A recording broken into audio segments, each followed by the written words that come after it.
everybody. I'm Steve Peterson. I'm Jack Hinkle. And we are here live in the Chops podcast studio. Hey, just want to put a shout out that if you like our podcast, please follow us on Apple Podcast or Spotify Podcast. And on or YouTube. Or you can follow us on Instagram, TikTok, Chops_podcast. Jack, we're going back today.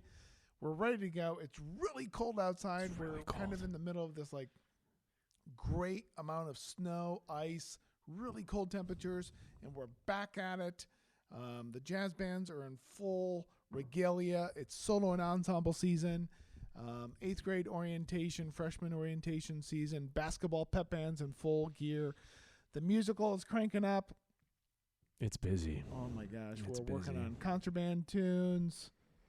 Woo! It's happening. And we had a long weekend. Well, I guess it's really a short weekend. We were gone all day Saturday at West Lafayette at Purdue University. Met here at 8 a.m.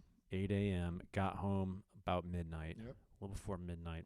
So that's, if you do the math at home, 16 hours. That's a 16-hour day. We were at Purdue. But it was a great time. It was good times. It was a great What time. did we do down there, Jack? Well, we played jazz. And we listened to jazz. Mm-hmm. And we ate some good food. We attended the Purdue University Jazz Festival, which is a regional festival where bands from Indiana and probably the Chicago area come play. And probably about 60 bands, Yeah. I would guess. Yeah. 60 bands in 6 different performance venues and some smaller groups, our little combos. And you perform, you compete in a division that fits your school or band size that's right for you.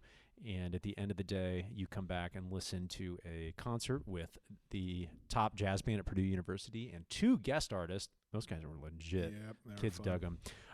And then you go home at the end of the day. Mm-hmm. So it was a good time. So we had 3 bands enter. Steve took his Jazz 1 and his Jazz 2, and I That's took true. Jazz 3. And times. we all played, and all the kids got to watch each other play, which is Yep. one of the actually most enjoyable things is like watching the kids cheer. Like Yeah. that's kind of cool. Yeah, because I actually said to the students, I said, the only thing that's I would like to change would be it would be great if we could watch other bands, like other high school bands, Yeah. not just Concord. But I said, I don't think we can do that because if you take all the Concord bands, you watch each other, and I wouldn't want to take them away from watching each other. No. Because it's kind of builds the culture of them being on the jazz team. Yes. And helping each other out and cheering for each other. And, I think it makes them play better too. Right. Like when you If get that feedback. right, if That's you have cool. 60 kids and 20 of them are on stage and then 40 of them are in the audience up front, It's pretty rowdy. it is pretty rowdy. It's pretty fun. And normally when you go to a festival like that, the other part of the audience is not very big. No. There's like maybe 20 people in the audience. So then you put 40 kids from your school, then it feels like a home show. Yes. And so we did that. I think that's the kind of the way to go. You watch each other, right? You watch what's going You on. do. And you cheer each other on. Right. So at the end of this festival, they give out awards. Mm-hmm. And they place the bands within your room. So if you're in a Jazz 1 or like a big high school and you have one jazz band, like you perform here. Right. And if you're a Jazz 2, like a second band in your school, or you're a smaller high school, you perform here. If Right. you're like a Jazz 3, a small high Right. school, here. So they kind of seat you in a room that is like a similar playing ability. So Right. you don't have all the hot shots and like the newer programs all in one room. Right. It doesn't work that way. So there were 6 performance rooms. Was that? Well, 6 with the combos in junior high, but it was Yes. like 2 Jazz 1 rooms, 2 Yeah. Jazz 2 rooms. Yes. And then they give each of those like a top 3 placings, Yes. essentially, Yes. and name some students who were like really outstanding soloists. Right. So, it's interesting. It's interesting. Why is Steve, that interesting, Jack? Because for a long time, we have put competition into an art form that we call music. And the competition is a driving factor for the kids. They kind of like being ranked and judged and being put up next to other schools and see Mhm. kind of how it all shakes out.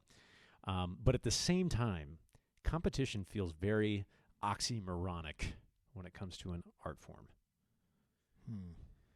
seems like it can kind of diminish it. So we were coming off of this and we're like, this is kind of an interesting thing that we could talk about, because obviously it's not going away, and there are some good things going on with competition, but it can be, it can be an interesting way to teach life lessons, through this idea of competition in music. Well, did you say anything to your students before this weekend about competition? Well, I think I told you this yesterday, but the kids were asking, because we're at Jazz 3, they thought they were going to be getting put up against middle schoolers. Oh. And they were concerned, are we going to be going up against 12-year-olds? And I was like, I don't think so. I don't think so. But I don't think I said anything to them other than that. Okay. You? No. I was pretty, I think I told you I was pretty set and I told the kids that today. I said I was very conscious of not talking about anything related to competition. I didn't talk about how many people were in each performance venue, and didn't talk about what kind of awards, and didn't talk about who would be judging. I just didn't say anything. We just kind of worked on our music. And then as it ended up, Jack's band did end up being first place in their room, which was awesome, which was really cool. And Jazz 2 in their room was third place, and Jazz 1 was fourth place in their room. And so that was a nice little collection of, being recognized as, good playing bands. But it does, there's always that before, during and after, and how do you choose to talk about things? And sometimes the students are interested, and I think they want to know what's going on. Where did they score, or where did they place, or things like that. But it is an interesting little nugget talking about competition in music, because if you're on a basketball team, you're trying to outscore the opponent. You beat the opponent.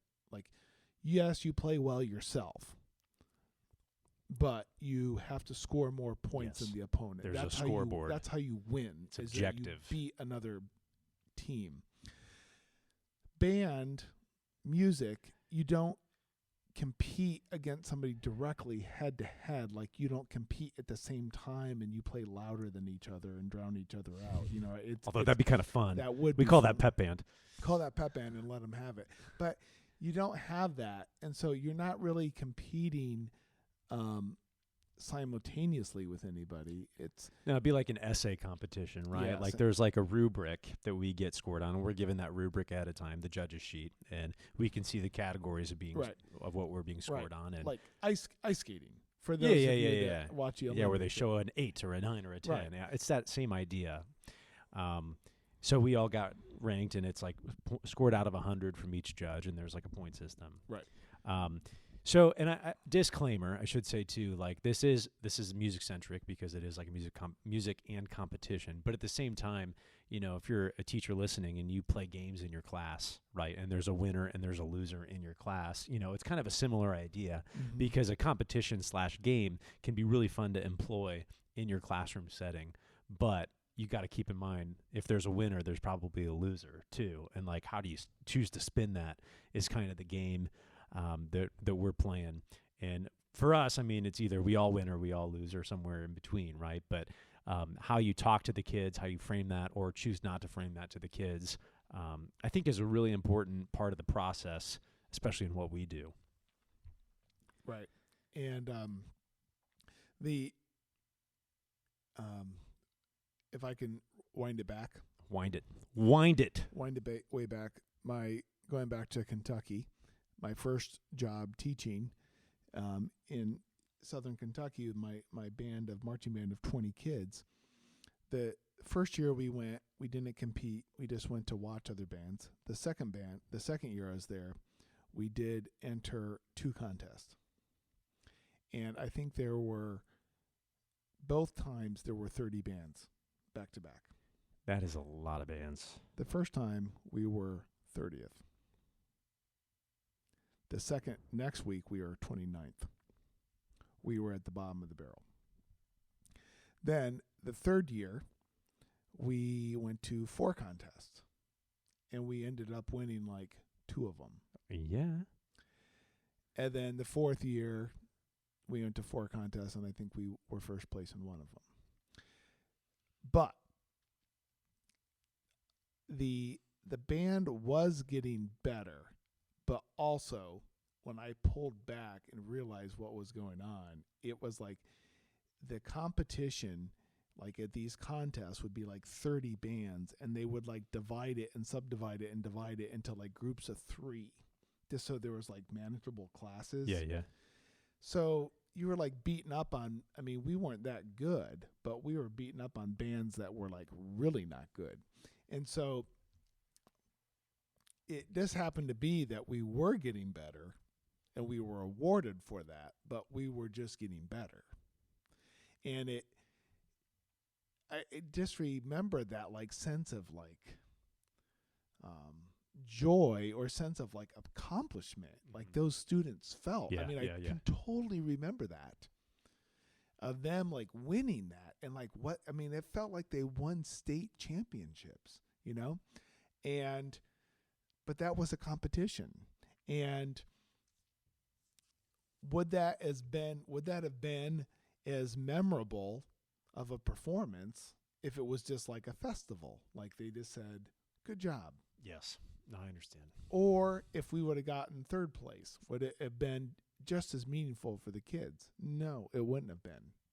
And I think I've wrestled with that for 30 years. Like, how do you, I mean, I tell this to myself every time we do any kind of competition. Like, if you win, it doesn't mean you're better. Doesn't mean you perform better.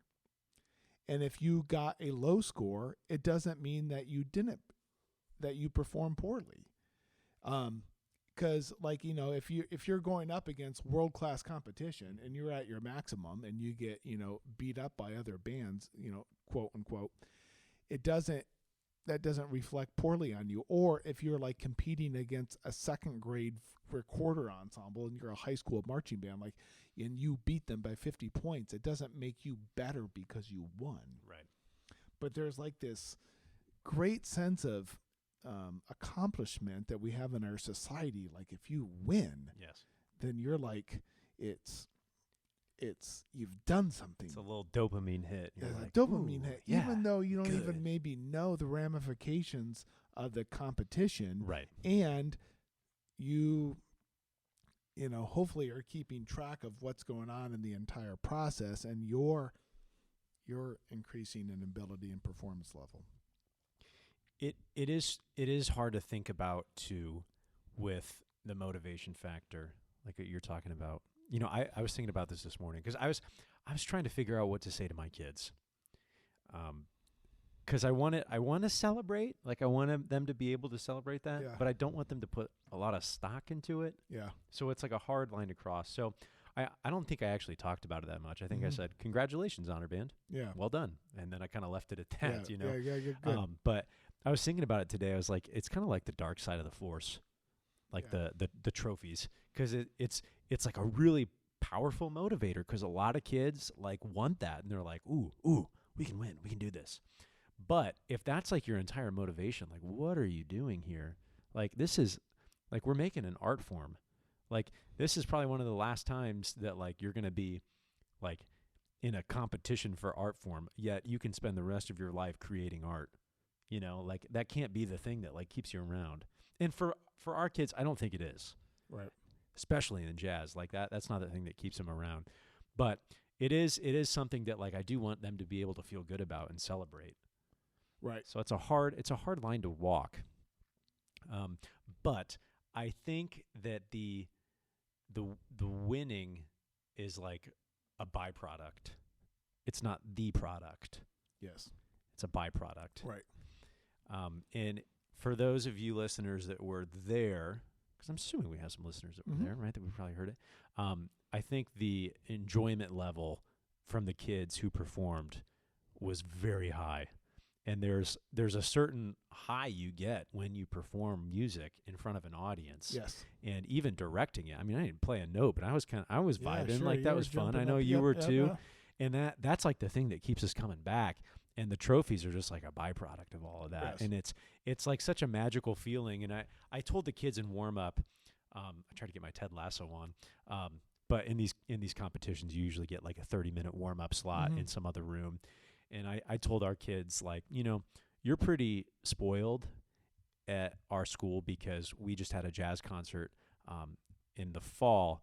And at our high school, we have a really incredible performing arts center facility and an incredible technical director, Scott Preheim. So these kids are all getting live mics, and this is just like at our home concert, just for fun. And the band was mic'd, and it's a great stage. There were lights programmed. It was really cool, and there was a huge audience. Yep. And that performance was like magical. Yeah, we called great. it like a jazz cafe light. You know? That was like 500 people there. It was great. And now we flash forward. Steve's band, both of his bands had pretty decent performing venues, and my band was in like a classroom, like a lecture hall maybe. Like a double wide room. 8-foot tall ceilings, and it was loud as all get out in there.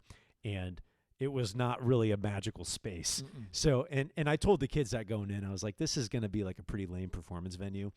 So I told the kids, like, you're spoiled because you're used to having this like really nice thing. And today you're not going to. You have to create that magic. You have to make it feel like we're back in Bikeman Performing Arts Center. I told the kids, like, it's not going to be magical. Like, there's going to be nothing. But as soon as you play the first note of your first tune, that's when the magic hits. And you got to believe that it's there. That's good. And that first note, I think, did get a reaction from the audience. Now, it was all like planted audience. Like, it was all our kids. And Jazz 1 and Jazz 2 did a really good job of cheering. But the magic kind of happened like immediately, and the vibe changed. And I think that feeling is going to be more of what they remember than hearing their name called at the end of the night. Right. Yep. And if that's true, then all is well in the world of music education. Right. No, that's true. The probably the best thing that we could say in regards to like the anti-competition, our most fun performance of the year is Jazz Cafe at the end of the year. Faux show. And we have like 800 people in the audience, and there's no competition. There's nothing like that. And the enjoyment and the excitement and the pride that goes into that 2-day event, kind of setting up and getting ready for it, is substantial. And there's not a trophy in sight. Not a single trophy. Kids don't win. Right. Everyone. Right. So it is fun to think about that, to think about how excited they get for a non-judged performance in that way. And then the biggest rock for competition with us as music directors, as band directors, is marching band. And marching band, somehow, somewhere, it blossomed from the military bands, and it kind of got crossbred with like dancing, and the marching arts kind of like blossomed into more dancing, what they call the pageantry arts. And so now it's like this whole circuit, and there's circuits all over the country. There's like regional circuits, and there's state circuits, and there's national circuits. And you do a system that is basically it's basically a 10-week season, and a lot of bands, I think we competed 8 times. Yeah, I mean, and you compete in your kind of like neighborhood school areas, like you compete with the local bands that don't have to do anything with the state rankings, and then you do like a 3-step state championship process to get moved on to the next round. And it's interesting too, because our state music association, which is called ISMA, Indiana State School of Music Association, which has been in TAC for many, many years, for decades, is the controlling head of competition for marching band. I mean, you could compete in marching band in Indiana and go in another circuit, but most bands that compete in Indiana are in ISMA, right? And so the interesting thing about this, and parents have asked this, and other directors have asked, and the students have asked, is that when you go to ISMA, you since we're talking about marching band, you go to a regional competition. And in the regional competition, they do not announce scores. They announce if you got a gold rating, a silver rating, or a bronze rating, or Participation. which is basically, you know, a 1, 2, 3, 4. And then they say if you did really well, like in music and visual or general effect. We call that with distinction. With distinction. So you want to get a gold and you want to get a distinction with distinction, but then also you are competing and you have to be one of the top 10 in your region. But none of the scores are and none of the placings are announced. You just know that you're a top 10 finalist. Yes. But you're not only are the scores not announced, you're not allowed to broadcast that on social media.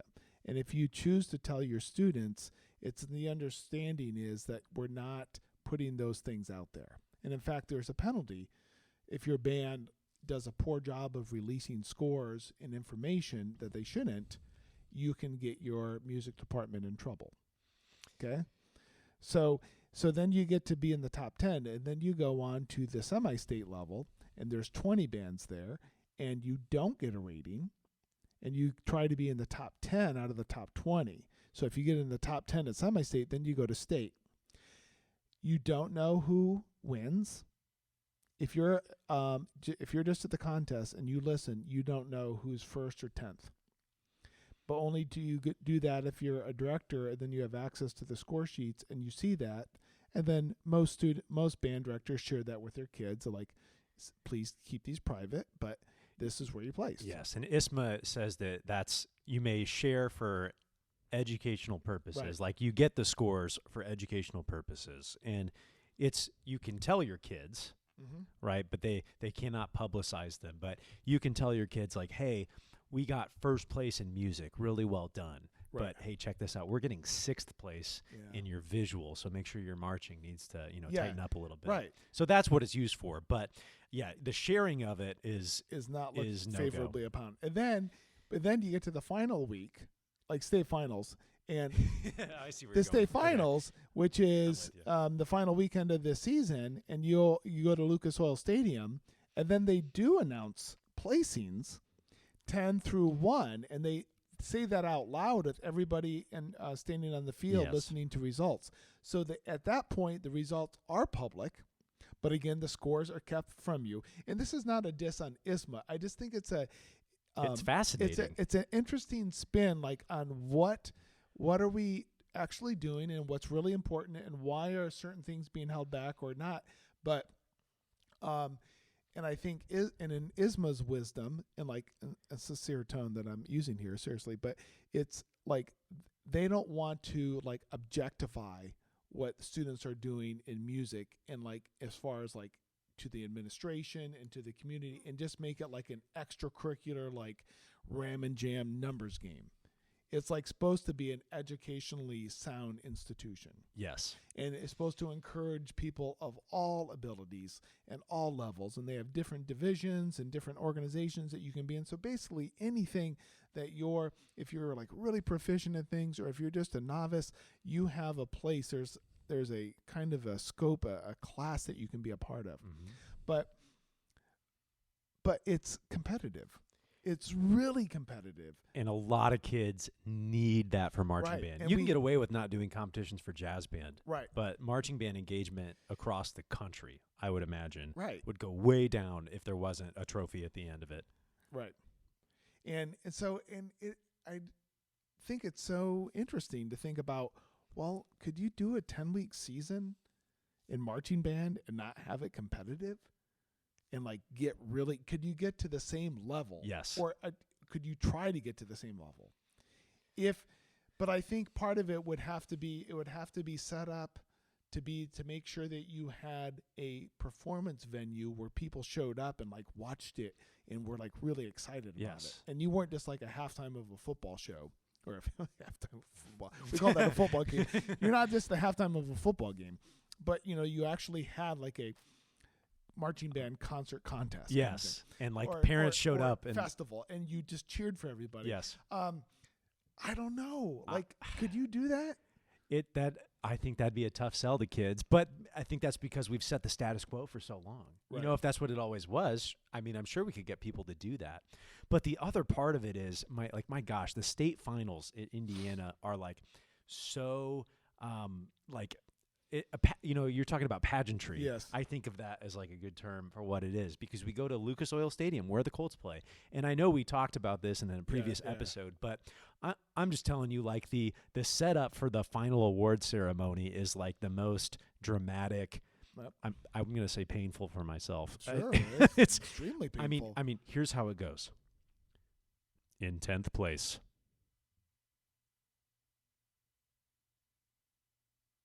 so-and-so high school from I mean, that pause, that's 10th place pause.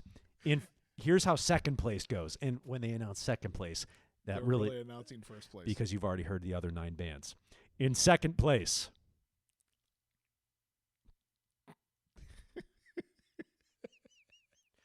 we'd like to give a warm congratulations to so-and-so high school. I mean, my gosh. And in those 12 seconds, I mean, the thousands of people in that room are so dead silent. Well, I mean, kids are in tears. The directors are hyperventilating, Well, breathing they- in bags in the corners. They wait until the echo of that Yeah. environment, that sound bubble there that Lucas Oil stated. They wait until the last of that sound. In second place. I think you could go use the restroom and come back and be like, da-da-da-da. Like, they would already, you could just make it back in time. Yeah, they're going to have to rent it out for another day with the weight I mean, my gosh. But it's so, like, that's how it's set up. And they're doing that on purpose. They want to get the emotional so it is high. the And competition that is like the drug of choice that kind of really, that's like, it's like the excitement. Of course, you have the performance energy and the endorphins running for that. And there's that, cathartic moment being after a performance at the end of the year. And it's really emotional for the kids in a positive way and a kind of release. Like, we did something very powerful. But then the last part of it is you got to go through the gauntlet of awards. Interesting that a number of years ago, another circuit is Bands of America. Yes. And Bands of America does they have regionals all over the country, and they do super regionals, and then they do Bands of America Grand Nationals, which they have like 90 bands over 3 days, and it's an amazing collection of talent and educators and performers and adjudicators. It's world class. It's great. But they tried one year. And I forget how long ago it was, maybe 15 years ago. I'm not sure. Don't quote me on that. But all they did, so you start in the 90 bands, get taken down to, I don't know, like 30 bands. They have all these different kind of qualifications, and they call that semifinals. And then from semifinals, they pick 12 bands to go into finals, right? And one year they decided that at finals, instead of doing the normal 12th through 1st, now at Bands of America, they do announce the scores. Yes. They do say that out loud. But they decided at Bands of America Grand National Finals, they decided they would announce who had the best music, the best visual, and the best general effect. And they would announce the champion. And that's it. And 2 through 12 got no love. Nobody knew. Wow. But they released the scores before Christmas, after that was over. Fascinating. And that lasted 1 year. They're like, maybe not. I think because they, the powers that be, people that were thinking about, like, how could we make this more like a festival? How could we make getting to the top 12, some of the best bands in the nation, just make it a celebration? I think that's what they were trying to do, was make it a celebration of what was going on. And I'm not like a BOA expert or anything, and that's just my interpretation of what happened. And if you're really into the marching arts and you want to go against that, that's fine. But that was like an idea that they had, like, let's really celebrate, because every award ceremony you go to, they say scores don't matter, and the kids are like going, yeah they do, yeah they do, but because all these kids are champions, and they're like, but we want to be state champions, Yeah, that's how it starts. You're right. They're like, we'd like to congratulate every band here for your excellence. Yeah. Okay, 10th place. Yeah, Like, oh, come on, which is it? What do you got? I know. So it is. They did want us to do that at Bands of America and say, if you made it to the top 12, we're not going to say you're 12th. You're just going to say you're a finalist. And which is, But some are more finalist than others. right. And so then, can you imagine? Then, like 6 weeks later, you get the envelope, and you're like, "We were third place." And then you're like, "Oh, we were 12th." Yeah, No, that's interesting. Okay, this takes me back to core jack memory. Way back, I was like 8 years old. Take me back. We had I went to Concord schools as a kid, and we had something called Concord Developmental Basketball League. Our listeners You are played basketball? See, I was just going to say our listeners are smarter than the average bear, and you could probably figure out that basketball was probably not my strong suit since I'm now making a podcast about being a band director.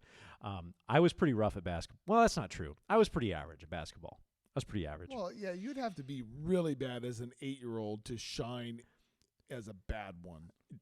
Because they're all pretty bad. Looked like Michael Scott in The Office playing basketball, or Stanley. Or Stanley. Yeah. Stanley, yeah. But they had like an award ceremony at the end of the year. And this was for everybody, not just like my team, but it was like everybody in CDBL. And they were listing out awards, and I got one. What'd you get?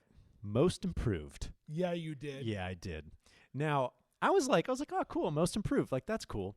And then after the award ceremony, the guy leading it was like, all right, great. Did everyone get an award? If we did this right, everyone got an award. And I was like, wait a second. I was like, what are you talking about? No. That was a bummer. But that's like what it made me think of when you're like, you're a finalist. You're a finalist. You're all a finalist. Kids are like, what? No, we're sniffing this out like that. So I mean, that's part of the trick is like, how do you, if you want competition to work, and kids are smart, like, how do you ride that line? How do you find the correct spot? No, I think about that. I would say that I am competitive, but I don't like to show that. Now I just did. No, but no, I don't like to feed that and talk about it, even really with my colleagues that much. Like really talk. I mean, I think I could say that with honesty. Like I don't talk about it. Like I want to do well, but I don't. It's not about. I'm not really smart enough to figure out how this is all going to go anyway, and it's just kind of like, you don't really know where it's all headed. And so I guess in that case it doesn't really matter because it's out of your control. I mean, your circle of control is not how it turns out, and that's a very common speech that band directors give. Yep. Like I'm sure across the country that like you control what you can control with your excellence in your performance, and then you put it in the hands of 6 judges, and then that's their subjective opinion on what you did, right? And if you had that same performance, that same exact performance on a different day with those same judges, they'd give you different numbers. Right. I mean, it's just right. And that's not to, bash on judges. It's just like the reality of subjective scoring. Like that's how it works. Right. And the kids know that. I know our kids know that, and we talk a lot about that. And I know you and I put, especially in marching band, we put little onus on the scores. Right. Even though that's the end. Like what place but did you get? It's tough because we've been involved in ensembles, marching bands that have been like state championship units. But also we've been involved with bands that haven't made it to state.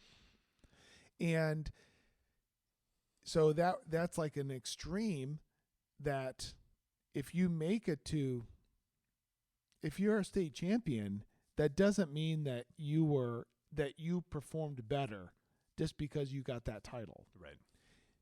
Like that doesn't mean it was your best. Right. Right. I'm sorry. Okay. State champion. Did you win a state championship in high school? Steve has known me since 2009. No, wait. Yeah, you did. Rock, paper, scissors. Yeah, you won one. Okay.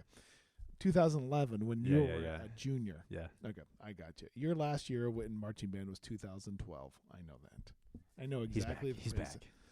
You marched in 9, 10, 11, and 12, and you started teaching with us in 17. Yep. Gotcha. Did the old Concord boomerang. Woo! Okay. Yep. So if you win, again, it doesn't make your performance better. It doesn't go back and say, elevate. No. It is what it is. Right. But then about 5 years ago, we were out of the state finals. And it didn't make our performance lower because we didn't make it in. It is, the performance is and was right there at that level, Yep. right? It didn't change. Now, is that hard to comprehend? Oh my gosh, yes, because the emotions that go on the highs and the lows and back to the highs, it's hard because if you say, okay, you won, but it wasn't your best, you're probably okay with that. Yeah. Yes. Right? You're like, Like- don't tell anybody. Sweet. Yeah. I mean, maybe at an educational hierarchy, there's a part of you, maybe for the students, but maybe more for the people that are doing the teaching Yeah. or the big picture, saying, how can we get the ensemble to be at a better level? Yes, okay, they scored here, but right? Sure. And then you could have had a knockout, just beautiful performance, and then you get knocked out of a round, and you could just be like, then you immediately think it's 10 times worse, right? Yep. I don't like that. No. I don't like that at all. They made a movie about that. It's called School of Rock. Spoilers. That's true. I don't like that, and I've been teaching for a while, and I don't like how I feel about competition. I don't like No, it. it's a horrible feeling. I don't like it. Even I- when you win, I like it's don't still like icky. It's still icky. I don't like it, and I don't like the who I become in my mind with that. No. And I want that to be gone, and that's something I still have to work on. That it is what it is, and then the process is more important than the product, and the product is more important than the prize. Yes. Process, product, prize. Ooh, triple P. Triple P. So I think you need to be so centered and so locked into your process and product that the prize doesn't matter. And especially when you're leading a team, to have them buy into that. Yep. And not to just to like throw it in there like, oh, you guys got whooped up on. But you know what's important is you guys did the best you could. Like, you don't want to throw it in there just as like the last 20 seconds before they go home for the weekend. Right. Like, you want that to be a part of the culture. Yes. Yeah, because if you're focused on the process, Yes. the product will come regardless. And if you get the prize, great. Right. You don't have any control. You don't over have the prize. control over the prize. You have more control over product, but the most control, if not all I think control, we're into something over with the Triple process. P. Triple P. Triple P. Process, product, prize. Right. Process, product, prize. That's good. The product is the product is what we all see. The process is what's most important, and the prize is totally out of your control. That's good. That's Right? it. That's Let's it. do that. Process, product, prize. Hey, prize. that's the title of the episode. I was trying to think of what the title would be, but now we got it. Yeah. Boom. So it's a good thing that we're not competing with podcasts. Well, they do rank them. We're Do we- unranked. We are. Yeah, we're in the Chops Nation, unite. we're in the NIT this year. Oh, really? Come on. We got double mics here. We got two mugs. mics and mugs. We What got more mugs, can and you we got ask? Guest artists. Oh gosh. Hey, we're filming this. We put this on YouTube for you. That's our process. Where's our prize? Come on, Chops Nation. Rise. Rise up. Rise. Triple P. It's Okay. good. Process, product, prize. Dang. And then I was going to say like pretty big headache would be another one P, you know, where pretty big headache. Pretty big headache. Pain. Pain. Yeah, Process. Wait, where does pain fall? Process, I process, think product, prize, Pain. then pain. That's on Sunday after the prize is over. That's on Sunday after everything is over. Then you're just like, I have one day left of the weekend. That's pain. Pain is waking up Or- and being like laundry. Yeah, or no, I thought Dishes. pain was like coming home from Purdue like at midnight and getting back into your car. That was pain. And then getting out of you have a somewhat attached garage, right? So No, I park in the driveway. You park in the drive. Oh, so you're still walking. Okay. Yeah, I'm still walking outside. But you know, you're like we're in our suits, so it's not like we're like really dressed totally for the weather. And we also don't have roadies in our jazz. I mean, everyone's a Right, roadie. so So we're, we're like, like schlepping schlepping gear. We're like carrying like this 40-pound bass amp, and it's icy, and it's dark, it's Right, midnight, you and it's got, cold. Like, and you're like salt wearing stains gloves on you your got salt suit. stains all Yeah. over your shoes. And like got stripes up the back of your suit. 'cause And you're like leaned up walking against a into bus. the school, and there's like mud and like snow and water everywhere, and it's a tile floor, and there's like a big staircase that you gotta walk this amp down. Kids are like, "Can we leave? Can we go to the bathroom? Let's go." Like, and they're just like throwing stuff into the band room, and right. oh, get it on And Monday, then like whatever. there's like somebody's coat they got left in the bottom of the bus, and it's like all tattered with salt stains, and right. Yeah, so you finally get the school shut down. You're good, and you're like, and then I you get walk to go, out, and then you go into your car, and you it's still sit 0 down. degrees. You're like, "Gah!" and you're hungry, and you're Yeah. tired, and you're like, you got to drive home, Oh. and then you get home, and then you got to get out of your car. And I kind of have a walk from You my do garage. have a walk, And Past Jack did not take care of Future Jack when it came to shoveling. So I'm in my like cute little dress shoes, and I'm And like you're like- traipsing through the snow, and I'm like, what And time then is you it? Still Oh, get 12:30. home, and then you're freezing. And then you're freezing, and And your then home you're is in your- cold because your Nest is on eco mode and it's trying to save you money, Right. but it's 64 degrees in Right. your house. What'd you do when you got home? Did you go right to bed? I did. I wanted to get on the comfies, get out of the suit. You know what? No, I stayed in my suit. Okay, I'm a big Kentucky basketball fan, and Kentucky had a really big game. They had this new player that was not injured that came out into the team, and so I watched the highlights.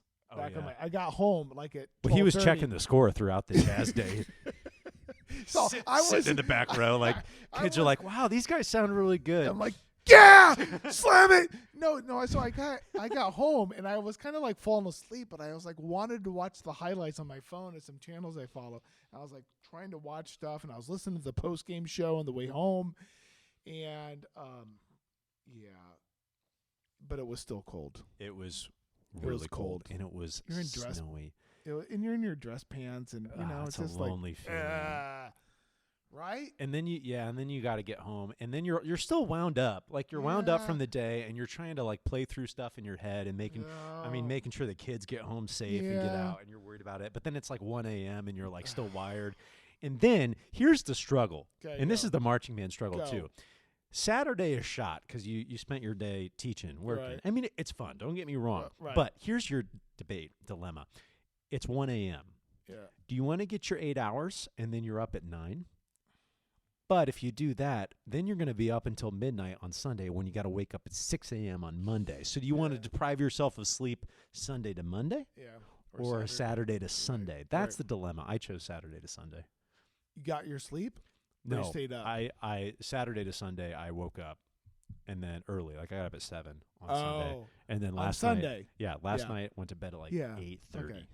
Yeah, I got up at 7:30 on Oh, you had to Sunday. hit those tritone subs at church. Yeah, cooking. so I did get up early. Yeah. Okay, where are we? Where are we? Where are we? No, I think, okay, I'm just trying to like backtrack through this whole episode. I think the takeaway is the process product prize, right? Like that's the big thing because like we just kind of talked about what it's like with trophies and how we talk to our kids about trophies and competition. Yeah. And process product prize, that's your hierarchy. Process is the most important. It has to be. Well, it would be a pyramid, right?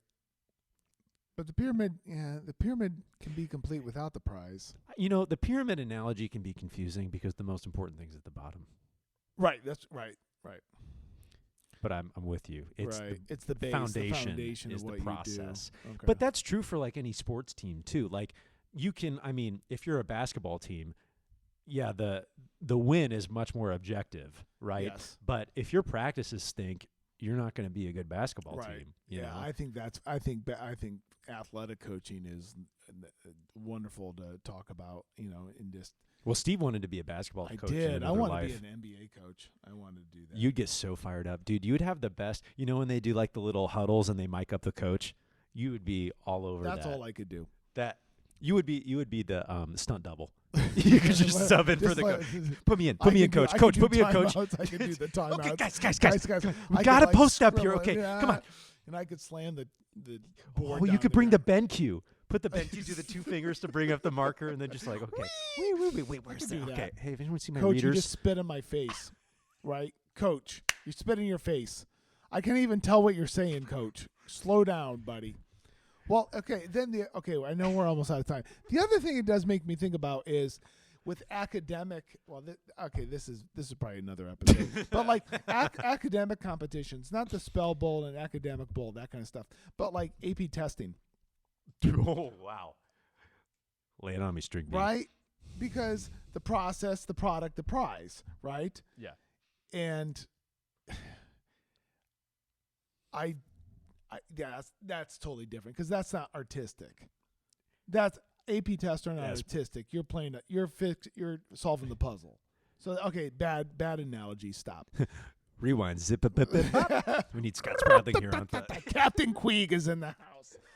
Hey, if you know who Captain Queeg is, put us a little.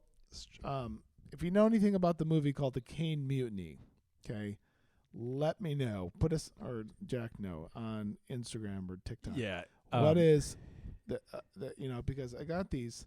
They're brass marbles, okay, and they're in the movie The Caine Mutiny, and the character's name is Captain Queeg. Captain Queeg. There we go. Okay, so the name of this is called Process Product Prize. Triple P. It's a good way to live your life. Yeah. Process Product Prize. Yeah. There you go. What's I don't teach for the money. I just teach for the process. you know, because it's really the kids who teach really- me. I just tell the kids I'm a volunteer. And some kids have believed that. I say I am independently wealthy. I am independent. I teach It's just a hobby. It's just something Just I've for really picked fun. up. I'm fine. I do it. I'm a volunteer teacher. So some kids believe me, but Am I a hostage teacher? Is that the other option for that? Or no, I'm just employed. you're what? I'm in it for the insurance, You're man. yeah. Dude, our dental plan, our med plan, We're taken care of. stellar. We got this. This is true. Yeah, so word has it roads are kind of icy right now. Yeah, They so- shut down our after-school activities. But CHOPS remains strong CHOPS. because there are no students involved with CHOPS. Nope.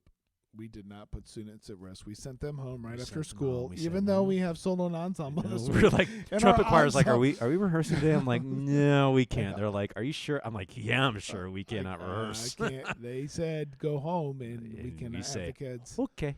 Gotcha. So we're out of time, and we already did our promo at the beginning. We don't do it again. What if they forget to follow us, They dude? just They follow always us, guys. forget. No, guys. I know, okay, we did get a question though this week We You- did get from some one of your former classmates, and one of your former students. and they sent us a thoughtful Instagram DM, and I think we're going to take that up on a future episode. future episode. Okay, but I think next week. Oh yeah. Next week we Next week's the have- one. Next week we have a guest. We do. Oh, I need to get in touch with this person so I can get that Chops promo reel ready. Oh, there we go. Oh wait. No, No, I you're don't. fine. No, I always do it because we're living in the future, Yeah, we're living. In the or they're future. living in But, the past. Yeah, so we're gonna do that, and we're gonna go off the music ed train. You guys are like, oh, thank the Lord. Gosh, you guys talk. You guys about talk music. about your jobs too much. Will you stop Gosh, talking about like music? Job-centric. My Okay, so gosh. we are going into that. We are going off the music train, and we're gonna get into something else. Music motorcycle. Okay. Music motorcycle. Music motorcycle. That's what it is. M&Ms. Okay. Gosh, those are loud. Whoop. It's Those are cold in here. really Let's go home. distracting. Yeah, Okay. let's go home. Okay, he is Steve Peterson, and he is Jack Hinkle. later. See ya.